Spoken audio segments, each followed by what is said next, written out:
We usually pull up a chair to a meal with two simple goals: satisfy our hunger or participate in a modern culinary trend. It feels like a simple daily transaction. For most of human history, food was an urgent necessity dictated by the environment.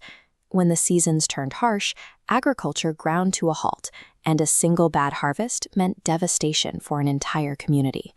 Grand stone monuments eventually crumble, and paper documents yellow in climate-controlled vaults. But recipes are resilient. They pass whispered from grandparent to grandchild, surviving wars, migrations, and total economic collapses. Because every spice and slow-simmered broth carries the DNA of human movement, political struggle, and climate shifts, the kitchen provides a unique lens. It allows us to study history through the warm, visceral reality of a family table, rather than the cold dates of a treaty. Every dinner plate serves as a persistent record of human ingenuity and the shared will to endure. Geographic realities and climate limitations dictated the development of traditional cuisines long before they were considered a form of art. Consider the Korean peninsula. Surrounded by seas and mountainous terrain, the region experiences bitterly cold, dry winters that historically brought all food production to a complete standstill. Surviving those months required a massive, community-wide effort known as gimjang. Entire villages gathered to process massive quantities of cabbage and radishes, coating them in a rich spice paste and packing them into earthen jars called ongi. This fermentation process secured vital vitamins and probiotics through the winter, creating kimchi. In the Mediterranean, the Italian peninsula faced a different challenge: how to store the huge yield of durum wheat grown during hot, dry summers to feed a dense population year-round. This chart of historical Naples illustrates the solution: pasta secca.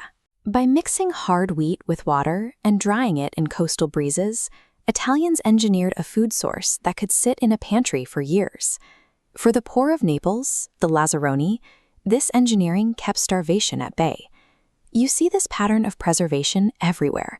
Jamaican jerk seasoning used salt and spice to preserve meat for escaped slaves who couldn't use revealing cook fires, while Nordic gravlax was buried in freezing sand to keep protein available long after fishing season ended. The world's most iconic staples began as brilliant engineering designed to stave off death. Once the immediate threat of hunger is managed, food evolves into a spiritual and emotional language.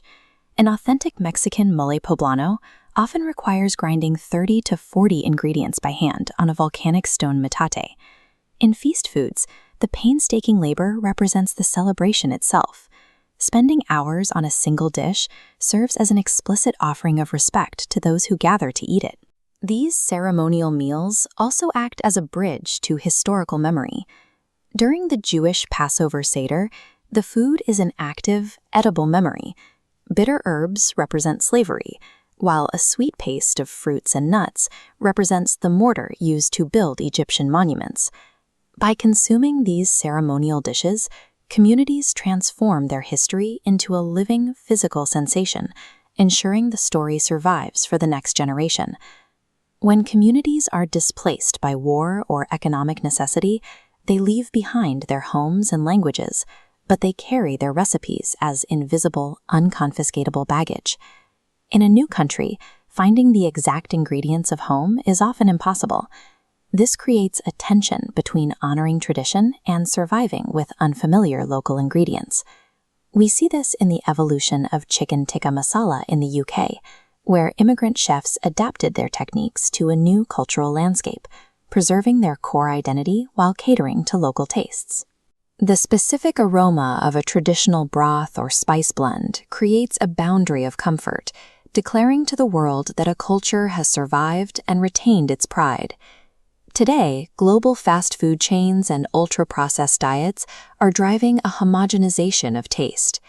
When a regional heirloom ingredient or a traditional fermentation technique goes extinct, a specific piece of human memory and heritage dies with it.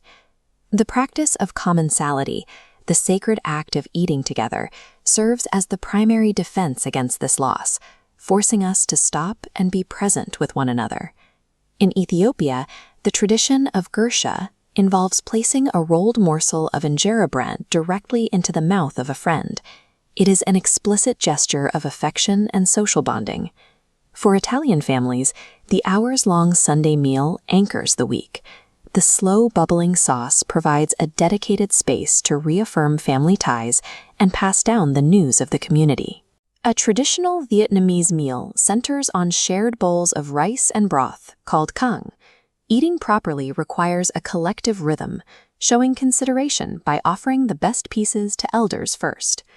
These communal rituals establish dining as a celebration of human connection, rather than a biological transaction. Next time you cook a traditional recipe, look at the ingredients through the eyes of history. Savor the resilience on your plate and share your table generously. At A Bus on a Dusty Road, we explore living life as a global citizen. Subscribe to our YouTube channel, listen to the Dusty Roads or Deep Dive by Dusty Roads podcasts on all major platforms, and sign up for our newsletter using the links provided.